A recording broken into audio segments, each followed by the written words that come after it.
The direction of negotiations to end Russia's war against Ukraine is changing sharply, and the leading role in mediation is being taken by the Turkish President Recep Tayyip Erdogan, who today declares that Putin and Zelensky need to hold a personal meeting without delay.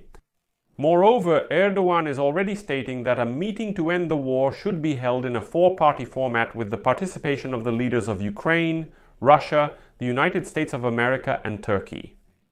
But it's very important here that Erdogan is now hurrying in every possible way to conclude a peace agreement as quickly as possible because he knows that. In the United States Senate, a bill on sanctions against Russia is being prepared for a vote, which will also affect Turkey. Because it clearly states that there will be secondary sanctions against those countries that buy energy resources from Russia. These sanctions will consist of a 500% tariff on all goods from these countries entering the United States of America. Turkey is one of the countries that purchases energy resources from Russia, and recently Erdogan spoke with Zelensky by phone. They discussed the first meeting in Istanbul between the Ukrainian and Russian delegations, and they talked about preparations for the next one, which will likely take place on Monday, June 2nd. But what is very important, the Turkish side has started to criticize Russia and to say that it is Russia that finds itself in an absolutely disadvantageous position in the eyes of the United States of America and the international community.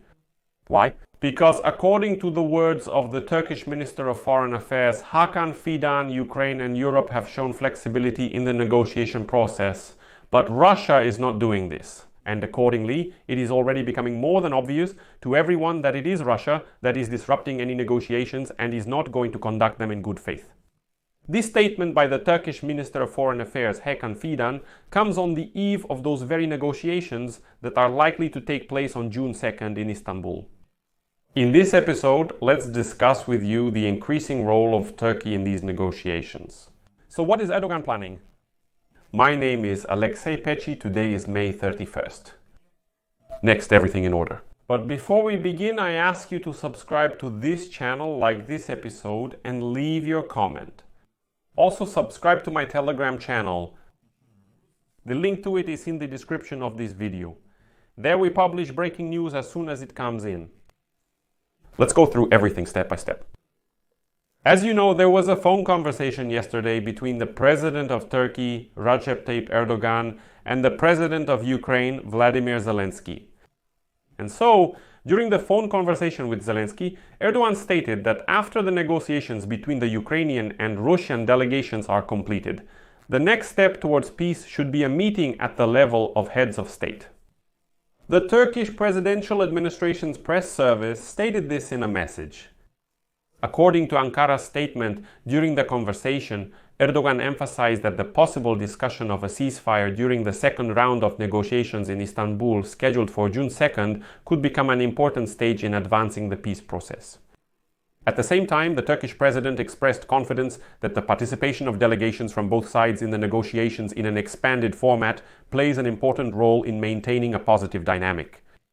According to the press service of the President of Turkey, Erdogan is convinced that after the completion of negotiations at the delegation level, a stage of direct dialogue between the leaders of the countries should follow, and this step must be taken without undue delay. In turn, Zelensky also reported about his conversation with Erdogan. He gave just a little more detail. In particular, President Zelensky stated the following: "We talked with Erdogan about the first meeting in Istanbul. The prisoner exchange is a significant achievement, but sadly, the sole one. There must be a ceasefire for further progress toward peace. We need to stop the killing of people." He said the talks also discussed a potential second meeting in Istanbul and Ukraine's conditions for attending it. Quote, "We can all see that this meeting cannot and should not be meaningless." They also discussed the possibility of organizing a four-way meeting at the level of the leaders of Ukraine, Russia, Turkey and the United States of America. This is an important point. That is, Erdogan managed to wedge himself into this story because on the eve, Donald Trump hinted at a three-way meeting, Putin, Zelensky and Trump, to finally negotiate the signing of some kind of peace agreement. Erdogan is wedging himself into this story, saying, "I will be the mediator, I want to get involved in this story and, as it were, gain certain benefits from these negotiations." And now Zelensky says that a four-way meeting is already being discussed. In turn, Erdogan added that Ankara will continue to make efforts to achieve a just and lasting peace in the war between Russia and Ukraine. And Erdogan once again repeated that the most important thing is for the meeting to take place at the level of leaders. And let me remind you that on the eve of the conversation with Erdogan, Zelensky stated that neither the Ukrainian side, nor Washington, nor Turkey have even the slightest information about the Russian memorandum on the ceasefire. According to him, Moscow is deliberately hiding the contents of the document, which is surprising. Quote, "They are constantly doing something to prove that they are the most inadequate subject in the world." But it is precisely this that convinces everyone that new pressure is needed. Pressure on Russia.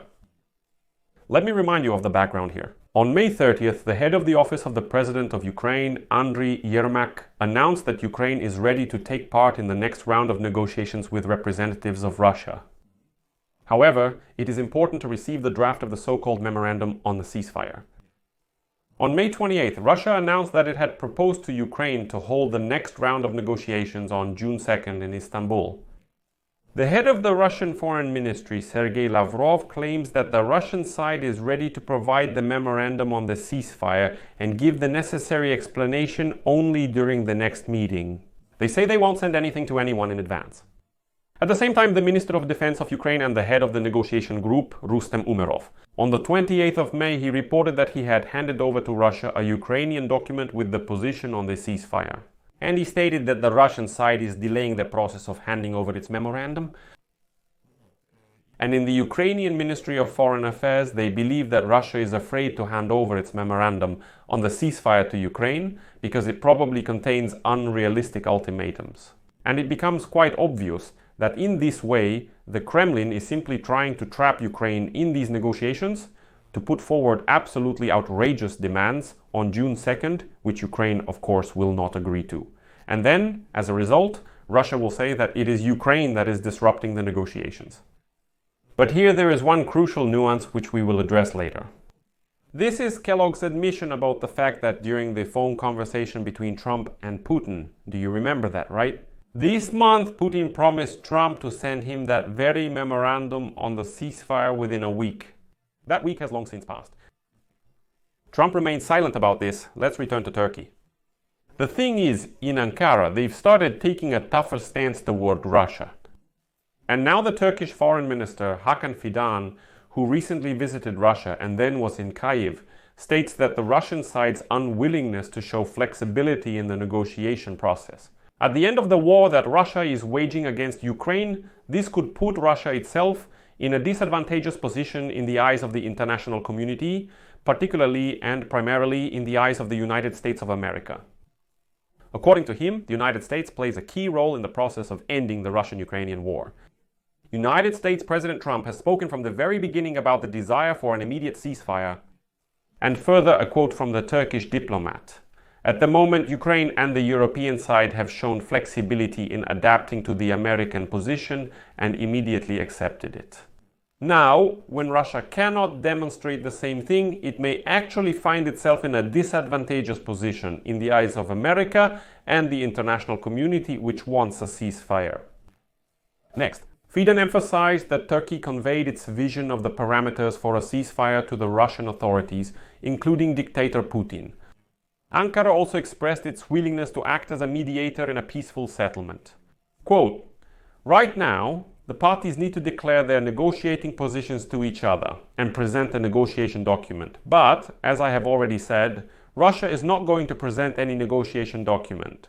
They are trying to deceive everyone again. And they're already doing it openly. They're not even trying to beat around the bush or hide anything." No, I'll repeat it once again. After the negotiations in Istanbul on May 16th, Russia itself announced that class. "We agreed that Ukraine and Russia would present their memorandums on the ceasefire, their own vision of how each side sees the end of the war. Then, we exchanged these documents, plus they will be sent to Washington, and after studying these documents, we will meet again in Istanbul to look for points of compromise." But Putin promises Trump to send the document within a week, doesn't send it, and then suddenly Russia says, "No, we won't send any memorandum to anyone. We'll meet in Istanbul on June 2nd, and that's where we'll present it to you. And this former Minister of Culture, Medinsky, will again be telling our delegation that if you don't agree now, next it will be 6 regions, then 8, and we'll take over all of Ukraine.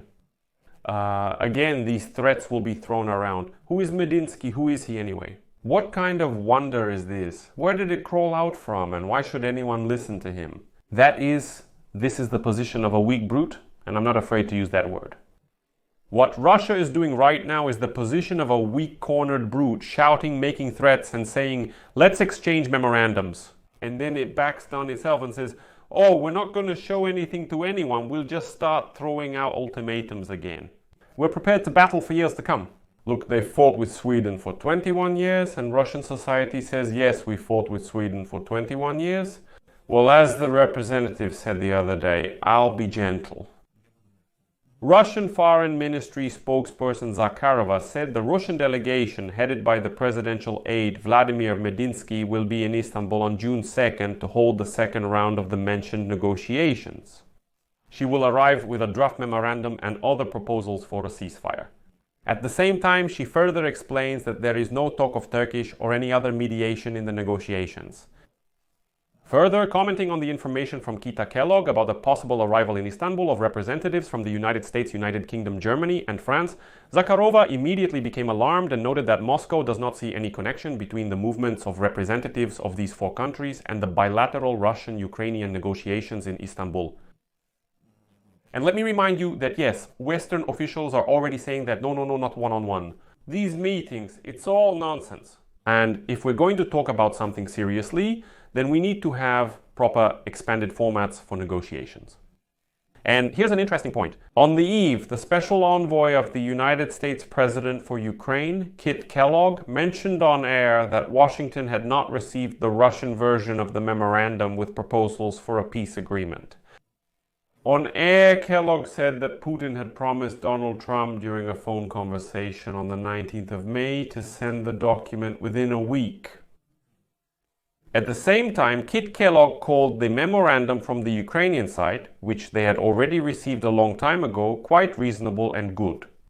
And, as clarified by the Office of the President of Ukraine, it is about an unconditional ceasefire, which provides an opportunity to sit down at the negotiating table, during which the remaining stages of the settlement will be determined. At the same time, Kiev considers the legal recognition of Crimea, the so-called Donetsk People's Republic, Luhansk People's Republic, as well as Zaporizhia and Kherson regions as part of Russia, which Moscow insists on to be unacceptable. That's why they don't offer their memorandum, because they understand that, well, obviously there's really nothing to talk about there. But Erdogan, as you can see, is trying to take a leading role in these negotiations. And I remind you that Trump said several weeks earlier that he would probably hand over the reins of leadership in this negotiation process specifically to Erdogan. Therefore, I will leave this as an open question. As always, please write your opinions and conclusions in the comments below this episode. Subscribe to the channel, click the bell, and don't forget to like. That's all for now. Take care. Goodbye, everyone.